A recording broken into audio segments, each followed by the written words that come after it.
Hello' guys, কি খবৰ আপোনালোকৰ? মই আজি আহিলোঁ আমাৰ মাহীৰ দেউৰ বিয়া খাবলৈ। এইখন আমাৰ একদম ৰিলেটিভ মাহী এজনীৰ বিয়াখন মই কেনেকৈ খালোঁ, কি কৰিলোঁ, এইটো মই ভিডিঅ'টোৰ জৰিয়তে আপোনালোকক দেখাই আছোঁ। প্লিজ আপোনালোকে ভিডিঅ'টো চাই কেনে বিয়াখন উপভোগ কৰক। চাওক দুপৰীয়াৰ পৰিৱেশ কিমান ভিৰ। খোৱা পেণ্ডেলটো অলপ বেলেগ জেগাত কৰিছে বহা। এই যিটো পেণ্ডেল আছে তাৰ ভিতৰত কইনা বহাইছে, আৰু আমি যিটো ফালৰ পৰা মই ভিডিঅ' কৰিছোঁ এইটো বাদে খোৱা ব্যৱস্থা কৰিছে। সেয়ে ভিডিঅ'টো চাওক আৰু আপোনালোকে ফুল এনজয় কৰক। মই প্ৰথমতে খাৱাত আহিলোঁ, কাৰণ খাৱাটো মেইন। খাই দিয়ে আহি কেনে গোটেই সম্পূৰ্ণৰূপে মাজে মাজে ভিডিঅ'টো কৰি আপোনালোকক দেখাই আছোঁ। প্লিজ ভিডিঅ'টো চাব, আৰু ভিডিঅ'টো চাই যদি ভাল লাগিছে লাইক কমেণ্ট শ্বেয়াৰ এটা কৰি দিব। মই ভিডিঅ'টোত বেছি ভইচ অভাৰ কৰা নাই, কাৰণ বিয়াৰ কথাটো অলপ মিউজিক চলিলে বেছি ভাল লাগিব। সেয়েহে প্লিজ ভিডিঅ'টো চাওক আৰু লাইক কমেণ্ট শ্বেয়াৰ কৰিব, আৰু ছাবস্ক্ৰাইব নকৰাকৈ কোনে নাযাব, যোনে মোৰ চেনেলটো ছাবস্ক্ৰাইব কৰা নাই।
তলত বহিছে তাকে দেখি আমার কইনাই ককাল ঘুরাই নাচিছে।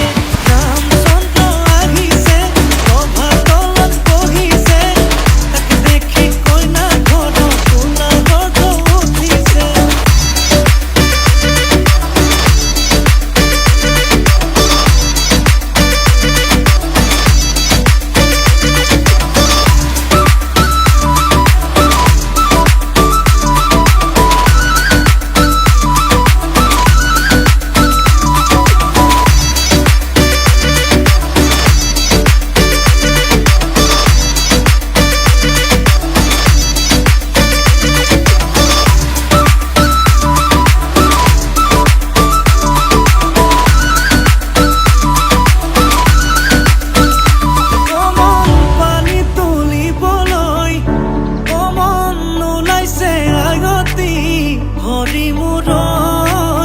হাততে কলছিল কমন চকুতে চকু থৈ কমন নাচাবি এনেকৈ হৰি মূৰৈ নোৱাৰিম থাকিবলৈ। নাচাবি নাচাবি কাণলে নকবি নকবি কাণকে নিদিবি নিদিবি মনে মনে মনে কৈ আঙালি কাটিব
নিকাহত কবুল আছেনে নাই এইটো সুধি আছে। তো আপোনালোকে চাই থাকক। আৰু পিছলৈ বহুত নিয়ম বাকী আছে, দুৱা বাকী আছে, তো মৌ মিঠা কৰিবলৈ বাকী আছে, বিদায় দিবলৈ বাকী আছে, চাই থাকক।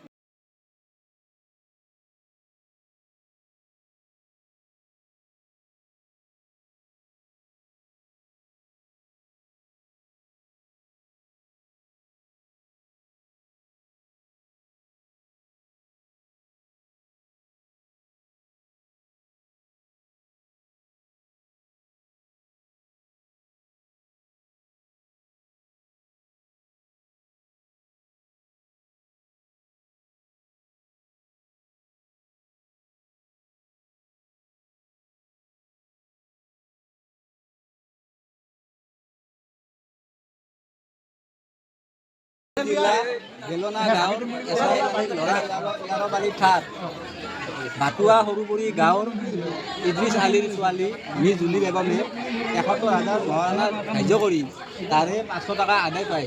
বাকী টকাখিনি হাতে ৰাখি এই দুই সাক্ষীৰ সাক্ষাতত মই অকালতিত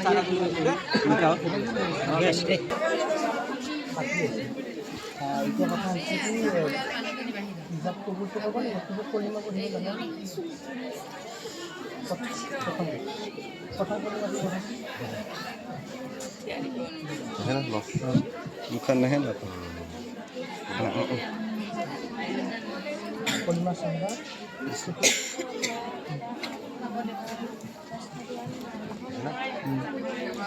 Kan